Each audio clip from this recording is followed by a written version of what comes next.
The reappearance of diplomacy between Washington and Tehran is being shadowed by limited but dangerous military showdowns, revealing how narrow the space for negotiation has become in the absence of trust. As talks expected later this week faltered over venue and format, tensions in the Persian Gulf continued to rise. On Tuesday, US forces shot down an Iranian Shahed-139 drone approaching a US aircraft carrier in the Arabian Sea, while armed Iranian boats attempted to stop a US-flagged oil tanker in the Strait of Hormuz. White House spokeswoman Karoline Leavitt said hours later that talks between US envoy Steve Witkoff and Iran's Foreign Minister Abbas Araghchi were still scheduled despite the escalating events. For diplomacy to work, of course, it takes two to tango, she added, warning that a military option remained on the table. Together, these developments capture the defining contradiction of the moment. Diplomacy is being pursued, but the conditions that might allow it to succeed remain elusive. Iran's leadership enters this phase struggling with military setbacks, economic collapse, and mass protest that have narrowed its strategic options. The Islamic Republic's capacity to absorb pressure, long central to its survival, has markedly diminished. It is against this backdrop that diplomacy has resurfaced, haltingly. The pattern is familiar. Engagement paired with coercive signaling, compromise floated even as escalation continues. The analytical question, then, is not whether a negotiated outcome is possible.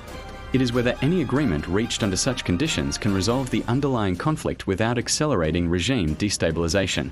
Washington's publicly articulated demands extend well beyond nuclear fuel cycles. They include eliminating domestic enrichment, constraining Iran's ballistic missile program, and ending support for armed groups across the region. Taken together, these demands strike at the institutional and ideological foundations of the Islamic Republic, while implicitly challenging its reliance on internal repression to maintain control. Compliance would generate a strategic paradox. Nuclear rollback would weaken deterrence, missile constraints would erode Iran's asymmetric posture, proxy disengagement would dismantle its regional influence architecture, and ideological retreat would hollow out the revolutionary legitimacy that sustains clerical authority. No historical precedent suggests the Islamic Republic can survive such cumulative disarmament intact. The more fully Tehran complies, the less viable the regime becomes.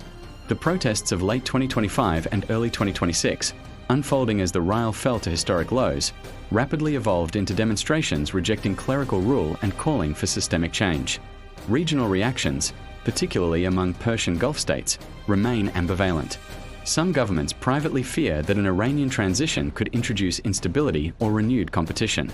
Yet history suggests a more complex picture. During the 1970s, within the Cold War security framework of the period, Iran functioned as a stabilizing pillar of regional order rather than a source of disruption, an approach sharply at odds with the Islamic Republic's subsequent reliance on proxy warfare. For the United States, the strategic dilemma is increasingly constrained. Sustaining a large forward military posture, carrier strike groups, advanced air assets, missile defense systems, and logistics carry steep financial and opportunity costs. Conservative estimates place the monthly expense well above $1 billion, at a time when Washington faces mounting pressures in East Asia, renewed instability in the Western Hemisphere, and competing domestic priorities. These constraints are sharpened by signals from the White House, where President Donald Trump has repeatedly asserted that the United States would come to the aid of Iranian demonstrators if violent repression continued. Such statements are not cost-free. Repeated often, they risk transforming intervention from a contingency into an expectation, narrowing Washington's room for maneuver should events move faster than policy can adapt. A negotiated settlement that leaves Iran's coercive capabilities partially intact risks repeating earlier cycles of temporary de-escalation followed by strategic relapse. Yet comprehensive Iranian compliance would likely accelerate regime fragmentation by stripping away the pillars that sustain clerical authority. Indefinite military pressure, meanwhile, is fiscally and strategically unsustainable. President Trump therefore confronts not a binary choice, but a narrowing decision space shaped by volatility and exhaustion. Each available pathway carries consequences that extend beyond Iran itself, affecting US credibility, regional security, and the broader balance of power. What distinguishes the present moment is not diplomatic momentum but strategic fatigue.